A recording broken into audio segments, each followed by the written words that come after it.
purchasing crack from homeless people in LA, snorting coke off a stripper's ass, being in and out of rehab 6 times. Today we're going to dive deep into the story of Hunter Biden. In this video, I'm going to talk about addiction. It is a very serious topic, and I'm not making fun of his addiction, but rather how privileged Hunter is, and he has had everything afforded to him, and he continues to throw it down the toilet, and just how he cannot get his damn act together. So the story of Hunter Biden starts out in 1988. He's 18 years old, and Joe Biden and the family are out on a trip by Jersey Shore. Everyone's having a blast until little old Hunter gets his first slip up. He gets arrested for narcotics possession. But did he get a ticket? Did he get some jail time? His dad did famously say we need to hold every drug user accountable. We have to hold every drug user accountable. But instead, he got a pretrial intervention. Well, what's a pretrial intervention? It's community service, while having your record expunged. All of this while your dad is the lead advocate for the war on drugs. The president says he wants to wage a war on drugs, but if that's true, what we need is another D-Day, not another Vietnam. So he was given the chance to reform and have a fresh start being 18 and all. And just a couple months later, Hunter gets into Georgetown University to study history. He starts drinking a bit more, starts smoking Marlboro Reds, kind of starts partying more, and also starts to ramp up his cocaine habit. Quoted here, "Once I was hoping to buy cocaine, but I was sold a piece of crack, and I wasn't sure how to take the drug. I didn't have a stem," which is a pipe. "So instead I improvised. I stuffed the crack into a cigarette and I smoked it, but it didn't have much of an effect." Quoted from the New Yorker. It's 1993 and Hunter graduates from Georgetown and gets into law school. So he's in law school, he starts partying even more. And while he's partying, he meets a girl named Kathleen. And after a couple of weeks of hanging out, she gets knocked up. And within 3 months of that, they got married. Hunter eventually graduates law school and he gets his first real job as a big attorney, working for the biggest donor for his dad's campaign, MB&A Bank. And he was making the big bucks. He was making as much money as his dad was being a senator. Come on, man. Come on, man. Come on, man. No, I'm serious. I'm being deadly earnest. And this afforded him the ability to ramp up his habit. Starts drinking from the bottle. And he's doing this for about 10 years. And 10 years later, in 2003, his wife forced him to go to rehab. He was stumbling around, his crack habit was out of control. And within the month of going to rehab, he's attending Alcoholics Anonymous meetings, and Hunter achieved 7 years of sobriety. But then once 2010 came along, Hunter's on a business trip, he's flying home from Madrid. He decides, I'm gonna have 3 Bloody Marys. Knocks him back, gets back home. He continues to drink in secret for a couple of months. Eventually told his brother, and he went to rehab again. About a couple years later, Hunter gets a real nasty case of the shingles. Goes to the doctor and they prescribe him Vicodin. He's taken Vicodin for about a month, but once his prescription ran out, he started drinking again.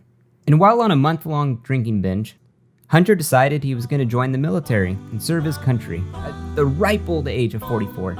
And on May 7th, he was assigned to the Reserve Naval Unit in Norfolk. So Hunter gets sworn in from a small ceremony with his father at the White House. And on his first day, Hunter had to submit a drug test. He submitted the test, and then just a few months later, he gets a letter in the mail stating that cocaine was found in his system. And under Navy rules, a positive test triggers a discharge. But he was positive. It was not his fault. It couldn't have been his. So he wrote a letter. He got a team of attorneys together.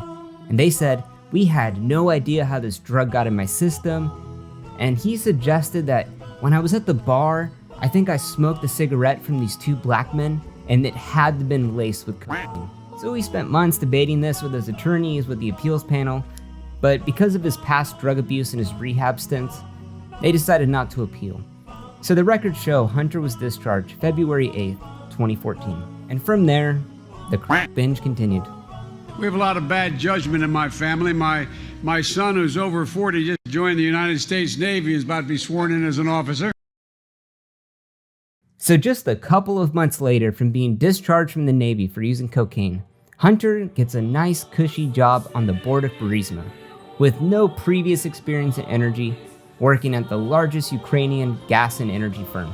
And you want to know how much Hunter Biden made? He made $86,000 a month.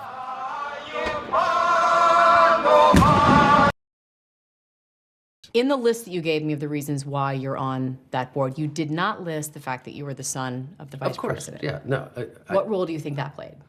I think that it is impossible for me to be on any of the boards that I just mentioned without saying that I'm the son of the Vice President of the United States. Maybe this isn't a good idea to go and sit on the board of this Ukrainian company. I said to you, in retrospect, I wish Right, but that my at the judgment... time, you never thought, this might not look right. You know what? I'm a human. And you know what? Did I make a mistake? Well, maybe in the grand scheme of things, yeah. So right after getting this job at Burisma, Hunter decides, I'm gonna get cleaned up this time.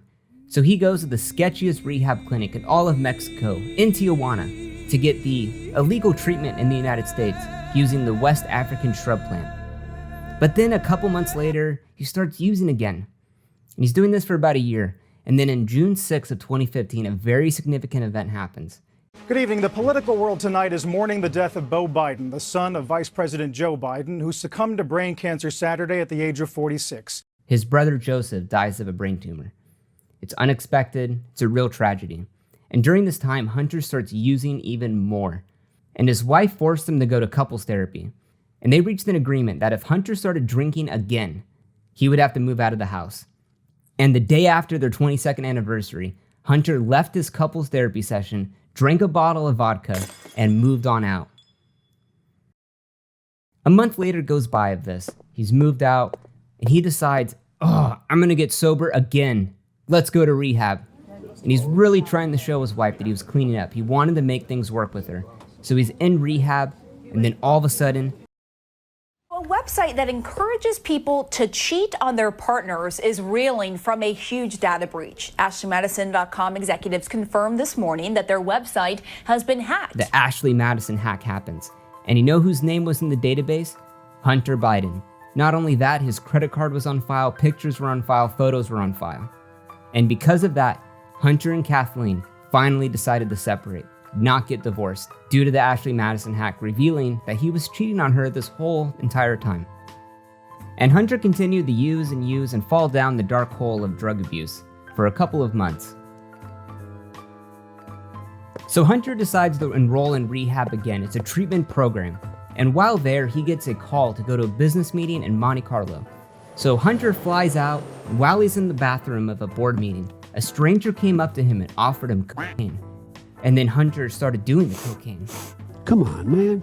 So when he came back from his business trip and went back to the rehab, he told his counselors about the relapse, but he refused to take a drug test out of concerns that the results would be used against him and published in the press. And when the staff insisted that you take a test, he decided to leave the program. It's about a month later. Hunter and his dead brother's widow, Haley, went to the Hamptons with their children, really just trying to get away from it all.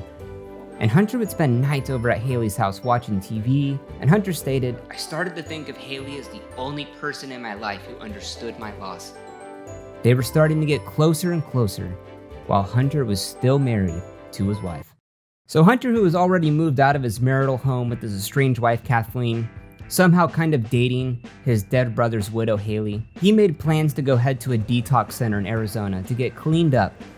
And while he was on the layover flight in LA, he got sidetracked, lost something in the flight, he had to stay in LA for a week. So the minute he got to LA, he walked up to a homeless man and asked him, hey man, you know where I could buy some crack? The man took him to a nearby homeless encampment where in a narrow passageway between the tents, someone put a gun to his head before realizing that he was a buyer. And Hunter returned a few more times to buy crack that week, while partying in strip clubs and nightclubs all throughout LA. And after a week-long crack binge, Hunter decided, I'm gonna go just drive to the rehab myself in Arizona, while in the midst of a crack episode. So he rents a car at Hertz, takes off on a 7-hour trip in the middle of the night to go head to rehab. So he's driving down Interstate 10, listening to tunes, smoking some crack, and then all of a sudden lost control of his car. Jumped the median, skipped to the stop on the shoulder on the westbound side. His car was totaled. So Hunter called Hertz, who collected the damaged car and gave him a second rental. And he told him that there was a barn owl that flew overhead when I was driving, and I just had to swerve the car because I didn't want to hit the owl. Hertz takes the car back, they give him a new one, he's on his merry way. And that night, Hunter arrived at the rehab in Prescott and dropped off the car at the Hertz Rent-A-Car Center. So when Hertz took back the car, they're cleaning the car, they're seeing if he left anything inside. And what did they find? Well, Hertz ended up calling the police because of what they found. They found a bag of crack, a meth pipe, Secret Service business cards, Hunter's credit cards, Hunter's driver's license, and his dead brother Joseph's Attorney General badge. But Hunter was not around. The police had no idea where he was at. So within the hour, the police ended up calling the FBI to get involved. And while they're requesting the warrants on the phone, the police get a call from a Secret Service agent. And he informs them that Hunter is safe and secure and there's no need to worry about him. Even though it was a Biden family member, the district attorney was still going to bring a case against Hunter. So they're building the case, but then last minute they decide to drop it. The reason why they decided to drop the case was citing a lack of evidence. There wasn't any fingerprints on the pipe, even though it was confirmed that there was crack cocaine residue all over the pipe. And once again, Hunter is on his merry way. So just 1 week after the Hertz Rent-A-Car accident, he's in rehab, and his dead brother's widow, Haley, flew out to go see Hunter. And during their stay, they got extremely close, and they decided that they were going to be a couple, but keep their relationship a secret, hiding from Hunter's wife and the press. But soon the press found out, and Hunter's wife. Titled, Beau Biden's Widow Having an Affair with Married Brother. Within a couple of months, Hunter's wife, Kathleen, filed for divorce. Not only did she just file for divorce, but she also filed a motion to freeze his assets, stating that over the course of the separation, Hunter had drained hundreds of thousands of dollars from the couple's marital assets, creating financial concerns for the family by spending extravagantly on his own interests, including drugs, alcohol, prostitutes, strip clubs, gifts for women with whom he had sexual relations, while leaving his family no funds to pay legitimate bills. Through these proceedings, the judge came that Kathleen should receive a monthly payment of $37,000 for alimony, tuition, childcare costs for a decade. And Hunter said he was cleaned out. He said, "There's no way I can pay this." He had nothing. Even though he's making $86,000 a month being on the board of Burisma. But what pissed Hunter off the most in these whole court proceedings was being accused of hiring strippers and prostitutes. And he denied them, saying he hadn't seen a stripper in years. And the evening that story was published in the New York Post, he said, "I went directly to a strip club and I said, fuck him." Hunter started going to several strip clubs right after this incident came out. There's been stories of him getting sex toys used on him, he's using sex toys on others, smoking crack in strip clubs in the VIP rooms. It's 2018 and Hunter's going to tons of strip clubs. And one stripper catches his eye, Dallas. And he loves Dallas. And he's hanging out with Dallas, everything's all great. And just a couple of months later, Dallas goes up to Hunter and tells him that she's pregnant with this kid. And Hunter wants nothing to do with it. So she has the kid, she goes to court trying to get child support. And in the middle of all of this, they demand a paternity test being done. So while the test is being done, Hunter meets a woman, Melissa Cohen. And after just 6 days of meeting her, they got married. They got matching tattoos as well. And Melissa and him buy a house together in LA. And while they're doing all of this, Dallas comes back with the paternity test results, and it is Hunter's kid. So currently right now, they're in the middle of a child support lawsuit where they're trying to get the money out of Hunter, but Hunter's saying he has nothing. He's cleaned out, even though he just bought a $3.3 million home in LA. Despite Hunter staying very low-key in his LA home, he has come up in the news recently with his laptop situation. And the laptop does confirm a lot of the incidents that have happened throughout the years with the different strippers and prostitutes and all of that. Does any of this have to do with Joe Biden? I would say kind of, because his dad was the leading advocate for the war on drugs, the 1994 crime bill, that harshened sentences for crack cocaine. And despite all of that, Hunter has never been to jail. He's never gotten a ticket for any of this, and he's consistently gotten away with it. And I think the biggest thing to take away here is that this is politics.